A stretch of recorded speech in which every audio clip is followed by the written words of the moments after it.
A Brief History of Pickles by Jeff Schmidt.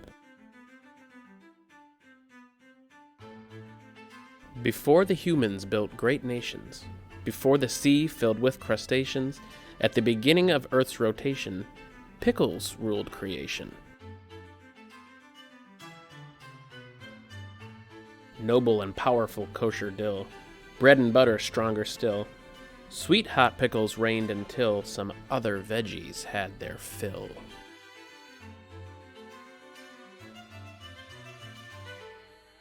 It all started with a pepper, who always dreamed of something better than hanging around enduring weather, while the cucumbers all pickled together. Pepper had a plan but needed assistance.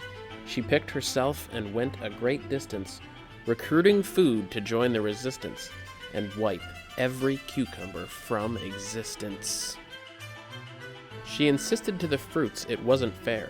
A cucumber gets pickled but not a pear, while fruits of all kinds dry out everywhere. Cukes keep the brine and never share. She talked to all kinds of vegetables too. Her plea was passionate, strong, and true. Our time to pickle is long overdue. Don't we all deserve the juice?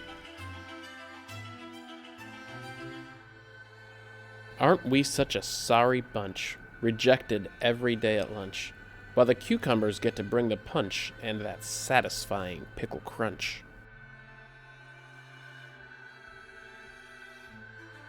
The peas were sympathetic, but they said no. So did carrot, corn, and potato. They urged Pepper to let it go, just be fine with the status quo.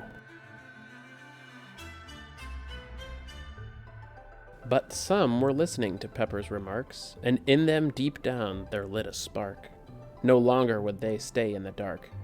Pepper's message had hit its mark. Beets and onion both felt sore, and joined Pepper to settle the score. The greedy cukes could rule no more. The other veggies were ready for war. A fierce and epic war ensued between the different types of food.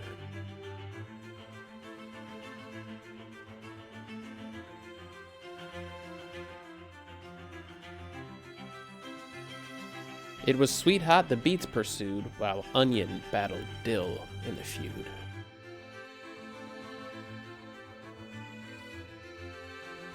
In the end, bread and butter held the line, but the mighty Pepper would not resign. She pushed and slashed and fought so fine, and stole the cucumbers' jars of brine. The great pickle battle was completed. The cucumbers had been defeated. Just as Sweet Hot and Dill conceded, bread and butter begged and pleaded.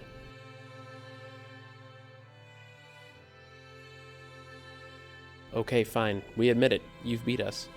But is this really how you have to treat us? The truth, if you could keep it between us, is if we weren't pickled, no one would eat us.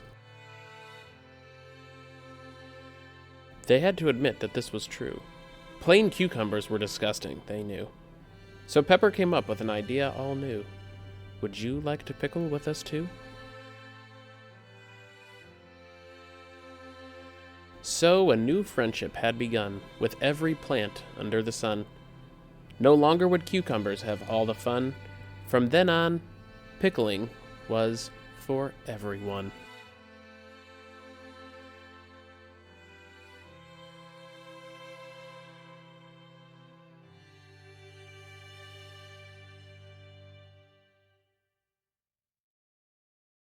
A word from noted pickle historian and enthusiast, Dr. Chicken McDonut. The true history of pickles is long and complex.